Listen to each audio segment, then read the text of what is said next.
Hi, Coach Donay here, coming to you at almost 11 o'clock, a little earlier today than the last few days. I think it's because I've just had a little bit of an opportunity to kind of rest up a bit because I've been so tired lately. I don't know what's going on with me, but boy, oh boy, have I been like out of it, zonked. So I guess I've been running a lot and doing a lot. Maybe that's it.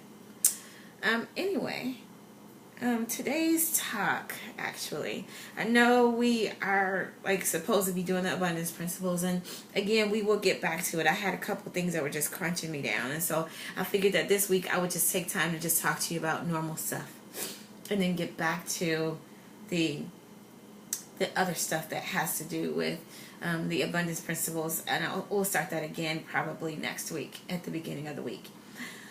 So today's topic is actually self-check, a different way though.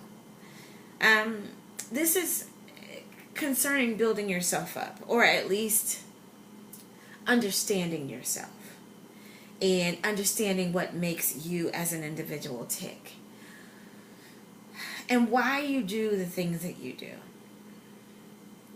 and how to rectify some things that you think might not be the best thing that gives you the best outcome. So, not the best behavior. And I'm going to start, of course, using myself as an example. I have been in a friendship with a guy for off and on for about 3 years now. And, of course, we're really important to one another. And there have been moments when we've shared the same living space, and then there are moments when we don't share the same living space, either because just it's not working for us at that moment, or we need to financially be together because it just works better sometimes, and sometimes it doesn't. It just kind of depends. And so I ran into a situation with our friendship recently, and realized that a part of the reason why we ebb and flow the way we do is based on some stuff that I deal with, but also based on some stuff that he deals with. And we're at a point of, like, at this point, he's more stable and I'm more stable, so we don't necessarily need to cohabitate. So he's on one side of the city, and I'm on the other side at this point. And this was kind of that first moment of me getting into that space where, again, I'm getting used to not being with him and him not being around every day, and just kind of trying to deal with the fact that he's not here. And traditionally, it's been a thing where it was, it was a painful, oh my God, he's leaving me. Oh my God, I'm by myself. Oh my God, oh my God, oh my God. And so one of the things that I've been really dealing with lately, or not lately, but one of the things that I have noticed about my life over specifically the last year and a half to 2 years, is that I've been taking the bull by the horn where there's an issue, to try and alleviate that issue so that it doesn't continue. And at one point I hit a wall, and I was really like, can't breathe. Oh my God, he's not here. Oh my God. Oh my God, how am I going to sleep? Oh my God, oh my God, oh my God. All those things that I build up in my own head. I don't know if you build things up in your head about whatever you might be going through, but I build up things in my head. So I know myself well enough to know that if I'm on that road of building up stuff, that maybe I'm not going to sleep tonight, because I've been saying, oh my God, I can't sleep without him for how long. So here I was, just me and my stuff. And then, of course, came the tears. And I've been taught over the last few months to actually get in the mirror and talk to myself. And recently, Lisa Nichols was talking about how it's important for us to get in the mirror and do self-work where we were damaged. And for me, I grew up, my mom, um, my stepfather, well, my father wasn't there, and I am a daddy's baby by nature. So my stepfather did what he could when he wasn't being physically abusive to, love us. And I mean, he had his own issues, so that was his own thing. But for me, I've always been, since I'm that daddy's baby, I've always longed for that relationship with my father. And my self-work, my mirror work for myself was actually talking to the 4-year-old that got left. And really loving her and accepting that part of me that was stuck there in order to be able to move forward. Unbelievable. When I tell you, I went from tears and bawling and tissue and not being able to breathe for all of the congestion and heaving and all of that, and to getting in the mirror and just saying really simple things like, you are not abandoned, because he is not daddy, and daddy abandoned you because that was where he was, but that doesn't mean that that is where he is. They're not the same person. It's not his job to cover you like your daddy should have. And because daddy wasn't there, I know you've been searching for him, standing on the porch. You're still looking for him to be there, but he's not coming.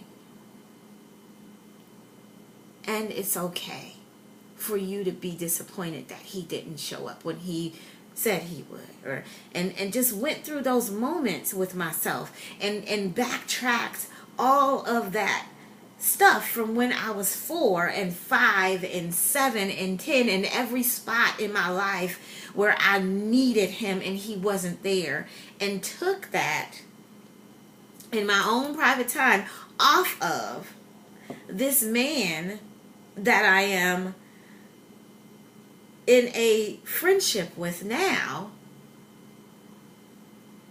and just took that responsibility that was never his off of him, and then backtrack and took it off of all the other men. So it was really deep. So by the time I was done, literally, there were no more tears. Not only were there no more tears, I didn't even feel like crying. So my idea of self-work and working on things that really and truly shift you from where you are to where you want to be is really and truly dig deep and find out the stuff that changes the game for you, and sit there. And I gave my 4-year-old Nene, because when I was 4 years old, that's what they called me. They called me Nene. I gave Nene the opportunity to come up whenever she needed to be out and be seen and whine a little bit, and I would meet her back in the mirror to give her some more love and self-assurance. And that was so powerful for me. It literally shifted. It literally, I didn't, and usually the difference between me doing that and me not doing that is a whole 2 or 3 nights of me not being able to sleep and crying every night, and probably a lot of times during the day. and it went from that cycle to I'm fine. And just in the matter of me accepting those spots in me that needed the push to be okay, allowing the space for me to be in that place and letting myself move to the next place, guiding myself, giving myself permission to take control and be 44 instead of 4. And talk to that 4-year-old and say, you're going to be okay because I'm okay and I'm here now. I got it. You don't have to do this anymore. You don't have to still seek. I'm here. And I can judge. You don't have to control this. And that was something that I actually learned from Lisa. And it was as powerful as she said it would be. And I want to just encourage you to find spaces in your life that may or may not be the best places. And meet yourself right there. We go out a lot for therapy, and we go out a lot for people to talk to. We spend millions and millions of dollars for people to literally tell us the same things that if we just spent some time with ourselves in the mirror, or spent some time, and that's not, wait, let me back up. I am not saying that therapy is not good, because I've been to therapy before and it does help. It's just not, for me at this moment, in this present spot in my life, what worked for that. And I might need it for something else. And I'm okay with that too. But my thought process in that is that I would like for us to all take more control over our thought processes and our feelings, and really and truly find ways to positively build ourselves up and redirect that stuff to the better places of who we are. Allow ourselves humanity, but still push ourselves to greatness. If that's the best way I can say that, I think that is.